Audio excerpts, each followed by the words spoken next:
캘리포니아에 있는 윌리엄 제섭 유니버시티가 있습니다. 거기서 신학을 가르치시는 데이비드 팀스라는 교수님께서는요, 2008년도에 주기도 문제로 살기, Living the Lord Prayer라는 책을 쓰셨어요. 우리가 기도한다는 것은 무엇을 소망하며 산다는 거겠죠. 그렇다면 자연스럽게 그 소망에 맞추어서 삶을 살게 됩니다. 예를 들어서요, 내가 소망하는 것이 다이어트다. 그러면 음식을 조절하고요, 또 운동하는 삶으로 바뀌게 되겠죠. 그처럼 우리가 주기도문으로 기도하며 주기도문의 그 내용에 소망을 둔다면 우리는 어떻게 살아야 될까라는 것에 대해서 이 교수님은 책에서 많은 내용들을 설명해 주고 있습니다. 거기에 그 데이비드 팀 교수님이 한 구절에 대해서 이야기하고 있는데요.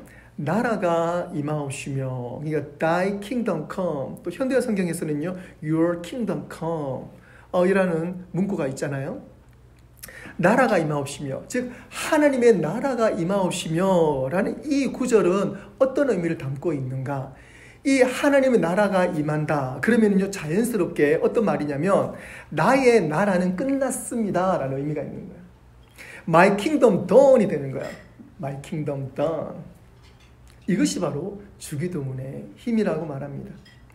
하나님 당신의 나라가 임하기를 바라면서 내 나라가 계속 건재할 수 있는 건 아니잖아요. 우리가 하나님 당신의 나라가 임하기를 바랍니다 라고 말할 때 우리는 이제 나의 주권을 포기하겠습니다 라는 말이 되는 거예요. 내 삶에 이제는 나의 것이 아니라 당신의 것입니다 라고 고백하는 말과 같은 의미라는 것입니다. 내 나라를 끝장내지 않는 이상 하나님의 나라를 맞이할 수가 없습니다. 지난주 우리는 대림절을 시작하면서 거룩한 준비에 들어갔습니다. 바로 예수님의 강림과 재림을 기대하는 성도의 자리를 재확인했습니다. 성도는 매일 하나님을 만나는 자들입니다. 성도는 삶이 기도입니다. 성도는 예수님만이 인생의 빛이 되심을 확신하고 따라가는 자들이죠. 성도는 예수님을 통해서 찐 사랑을 알고 그 사랑을 나누는 자들입니다. 지난 주간 참 그 은혜를 많이 받았던 찬양이 있습니다.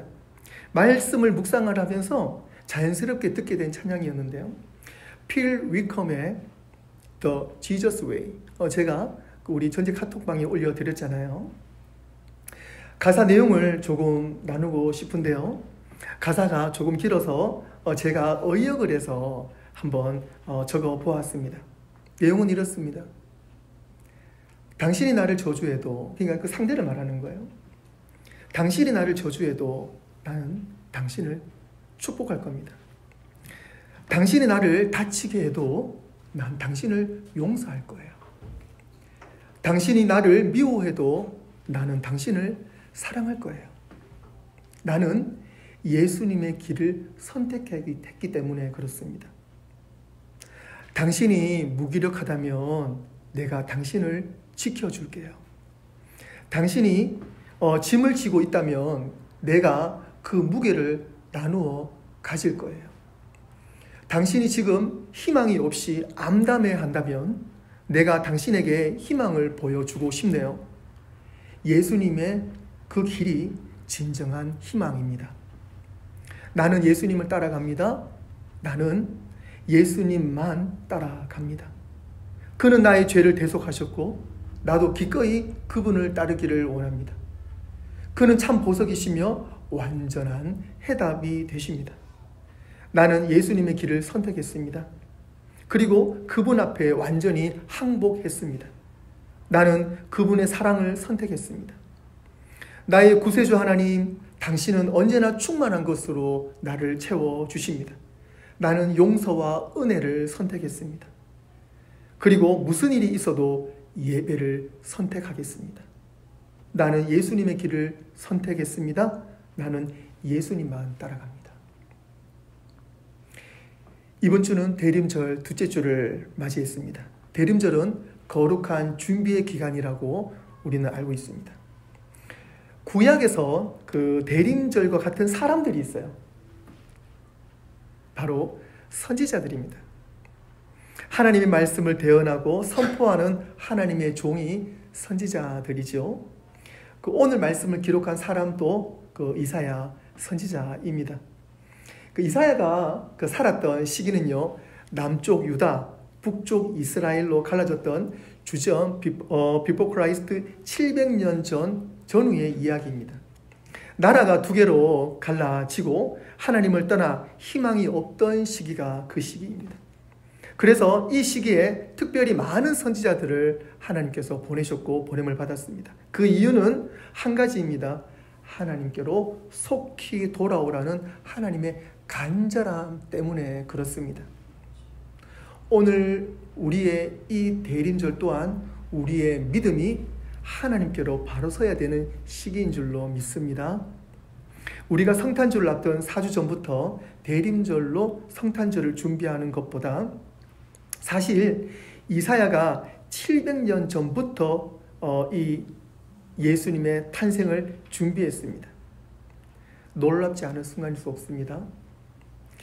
이사야는요, 타락한 이스라엘과 세상에 이렇게 하나님 메시지를 증가합니다. 2절 말씀 한 번 더 보시겠습니다.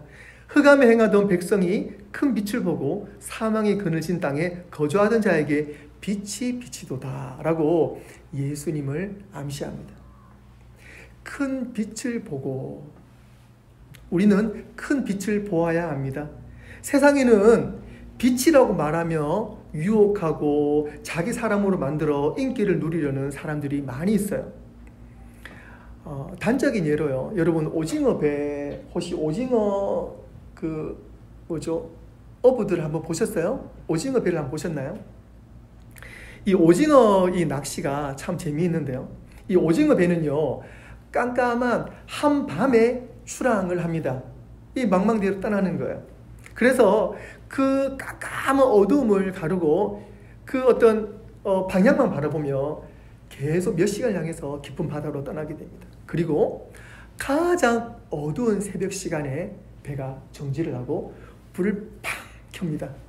그러면 오징어들이 어디에서 왔는지 찾아오면서 오징어 떼들이 몰려들기 시작을 합니다. 그런데요, 사실 이 오징어는요, 빛을 좋아하지 않는다 그래요. 그런데 어떻게 이 오징어 떼들이 그렇게 몰려들까요? 그 이유는 오징어의 먹이인 그 작은 갑각류, 그 작은 먹이들, 작은 치어들, 물고기들이 그 불을 보고 달려드는 거예요. 그래서 오징어들이 먹이들 때문에 함께 그렇게 몰려들게 되는 것입니다. 이처럼 가짜 불이 작은 치어들을 현혹하고 또 불을 좋아하지 않는 오징어들도 결국 빛의 영향으로 건너 연결되어 가짜 빛으로 모이게 되는 현상을 우리는 보게 됩니다. 세상에는 이런 가짜 빛들이 너무너무 많이 있습니다. 사랑하는 성도 여러분, 꼭 명심하시길 바랍니다. 우리의 빛은 오직 한 별, 우리 교회 이름처럼요, 버지니아 한빛교회, 우리 교회 이름처럼 한빛 되시는 예수님밖에 안 계시다는 사실입니다. 동방 박사들이 그 별을 보았고 또 목동들도 그 별을 보았습니다. 가장 큰 빛을 보며 예수님을 찾았다는 사실입니다. 오늘 이사야 선지자가 증거합니다. 큰 빛을 찾으라고, 그리고 큰 빛을 보라고, 큰 빛을 보고 라고 말씀하십니다. 오늘 우리도 큰 빛 되시는 예수님을 발견할 줄 믿습니다. 아멘. 우리는 이 세상에서 가장 큰 빛 되시는 예수님을 보아야 합니다. 말씀으로 직접 보고 듣고 빛 되신 예수님을 우리는 분명히 만나야 합니다. 그 길이 진짜 길이고 그 빛을 찾아야 우리는 정말로 살 수가 있습니다. Rise up, stand up. 날마다 부활의 역사가 빛 되시는 예수님 만날 때에 우리의 삶이 강력하게 일어날 줄로 믿습니다. 오늘 우리가 예수님 만나는 그 믿음이 오늘 이 대림절 기간 날마다 예수님을 발견하고 그 은혜를 경험하는 우리 모두가 될 줄로 믿습니다. 사망의 그늘진 땅에 거주하던 자에게 빛이 비치도다라고 2절 후반절에 말씀하고 있습니다. 이 세상은 사망의 그늘 아래에 있습니다. 마지막 때일수록 더욱 세상은 어두움으로 가고 있습니다. 우리는 이 사실을 부정할 수가 없습니다. 미국에서는 더 이상 학교에서 공적으로 기도할 수가 없습니다. 1962년 대법원이 공립학교 교실에서 기도를 금지하도록 판결이 났기 때문에 그렇습니다. 이후 학교 졸업식이나 운동 경기 등에서는 이제 더 이상 공적으로 기도할 수 없는 미국이 되었습니다. 이것은 아주 간단한 예입니다. 이 외에도 성경에 반하는 주장이나 법적으로 성경에 반하는 주장들이 법적으로 승인되면서 하나님을 떠나고 죄가 더 이상 죄의 영역에 포함되지 않는 악하고 아주 애매모호한 세상으로 변해가고 있습니다. 바로 성경에서 말하는 사망의 그늘진 땅으로 지금 세상은 변해가고 있습니다. 그 가운데 성탄은 즉 예수님의 오심은 이 모든 어두움을 물리치시고 참 생명을 공급해 주시는 참 빛이라는 사실을 오늘 성경을 통해서 우리에게 증거하고 있습니다. 6절 말씀 보시겠습니다. 이는 한 아기가 우리에게 낳고 한 아들을 우리에게 주신 바 되었는데 그 어깨에는 정사를 메었고 그의 이름은 기묘자라 모사라 전능하신 하나님이라 영존하시는 아버지라 평강의 왕이라 할 것입니다. 지금 이사야 선지자는요 하나님의 말씀을 그대로 대언하고 있습니다. 그 빛은 하나님의 아들이라 그랬습니다. 어느 임금이 전령을 보낸다고 가정해 보십시오.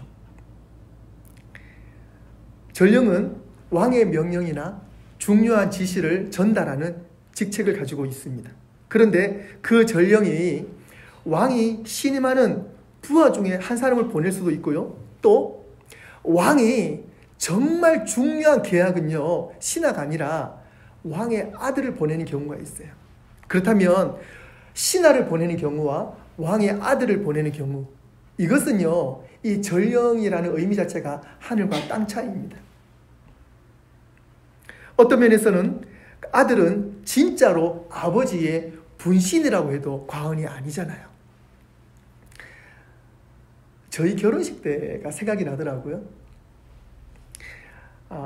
저희가 결혼식을 준비하면서 많은 분들을 초대를 했어요. 그래서 저희가 구미에서 결혼을 했는데 저의 고향인 대구에서, 그리고 제가 사역하던 서울에서, 또 우리 집사람이 거주하던 구미에서, 그러니까 진짜 많은 곳에서 그렇게 많이 찾아와 주셨어요. 그러면서 바빴지만 일일이 오시는 분들과 인사도 나누고 너무 반가워서 이렇게 허그도 하고요. 그런데 그 인사하던 와중에 한 여자 꼬마아이가 저 앞에 불쑥 나타난 거예요. 너무 반가운 얼굴이에요. 예전에 그 섬기던 교회에 그 주일학교 아이였어요. 이 아이가 초등학교 6학년이 됐더라고요. 그러면서 이 아이가 하는 말이 엄마 아빠가 보내서 왔어요. 그러는 거예요. 그 집사님 네 분이 우리 예전에 섬기던 교회에서 함께 주일학교 선생님이셨는데 두 선생님께서 피치모터 사정으로 이제 아웃 오브 스테이트, 그러니까 다른 데로 두 분 다 이렇게 가신 거, 두 분 선생님이셨거든요. 출장을 가시게 되면서 못 오시게 된 거예요. 그러면서 너무 미안하다 그러시면서 딸을 보내셨어요. 그러면서 이 아이가 엄마 아빠가 보냈어요 그러면서 저에게 말해주는데, 거기에서 제가 얼마나 감동을 받았는지 몰라요. 부주 하나 챙겨가지고 왔더라.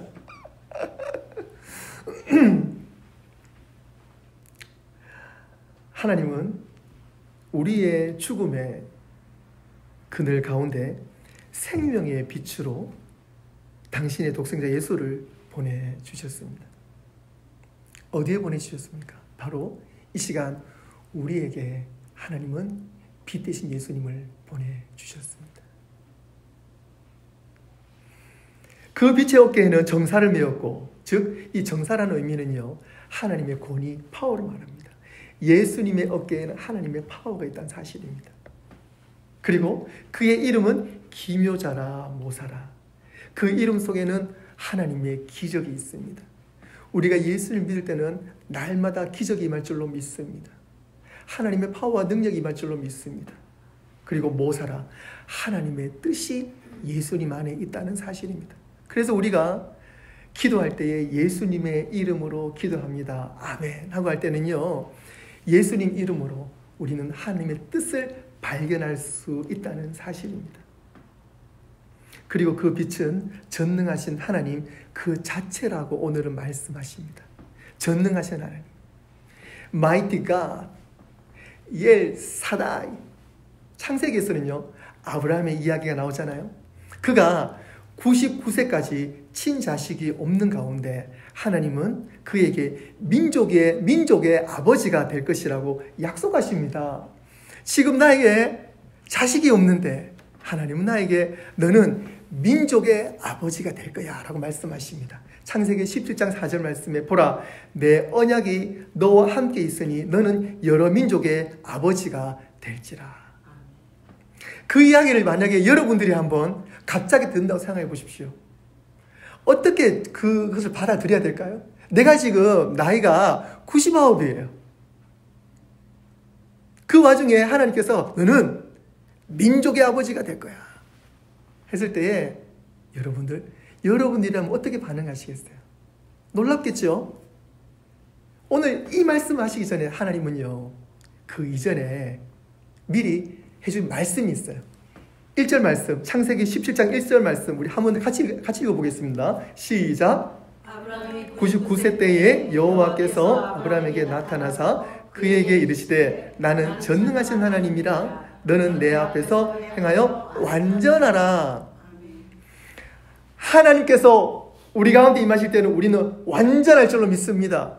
하나님께서 뭐라 말씀하시냐면요, 너는 민족의 아버지가 될 거야 라고 말씀하시기 전에 나는 전능하신 하나님이라 I am Almighty God 이라고 말씀하십니다. 하나님 오늘 우리에게 I am Almighty God, 나는 전능하신 하나님이라 라고 말씀하십니다. 그리고 빛 대신 예수님에게 나는 전능하신 하나님이라 라고 말씀하십니다. 오늘 빛 대신 예수님이 우리 가운데 오셨고 그 예수를 맞이할 때에 I am Almighty God, 나는 전능하신 하나님이다, 내가 너와 함께한다 하는 그 음성이 우리 가운데 들려질 줄로 믿습니다. 그러므로 말미암아 우리는요, 예수 그리스도 안에서 완전한 자입니다. 자, 우리 함께 따라 하시겠습니다. 나는 예수님 안에서 완전합니다. 아멘. 하나님은 전지전능하신 창조주 하나님이십니다. 하나님은 불가능을 가능케 하시는 분이심을 믿으시기를 바랍니다. 사도 바울은 아브라함의 이 사건을 가지고 이렇게 말씀하십니다. 로마서 4장 17절 말씀에 기록된 바 내가 너를 많은 민족의 조상으로 세웠다 하신 것 같으니 그가 믿는 바 하나님은 죽은 자를 살리시며 없는 것을 있는 것으로 부르시는 이시니라. 하나님은 죽은 자를 살리시며 없는 것을 있는 것으로 부르시는 이시니라. 전능하신 하나님이 우리의 하나님 되십니다. 그 전능하신 하나님이 아기 예수님으로 우리 가운데 오셨습니다. 할렐루야. 말씀을 정리하겠습니다. 사랑하는 성도 여러분, 우리의 믿음이 오직 한 빛 되시고 참 빛 되시는 예수님만 바라보시기를 소망합니다. 우리의 모든 삶이 예수님의 빛으로 조명되어지고 드러나기를 소망합니다. 전능하신 하나님 되시는 예수님의 은혜와 능력이 우리를 살리시고 불가능을 가능케 하시며 죽은 자를 살리시고 없는 중에 모든 것을 있게 하심을 믿습니다. 거룩한 대림절, 이사야의 믿음이 오늘 나의 믿음이 될 줄로 믿습니다. 믿음으로 모든 것에서 일어서시고 빛 대신 예수님으로 승리하시는 복의 성도 되시기를 주님의 이름으로 축원합니다. 아멘. 기도하겠습니다.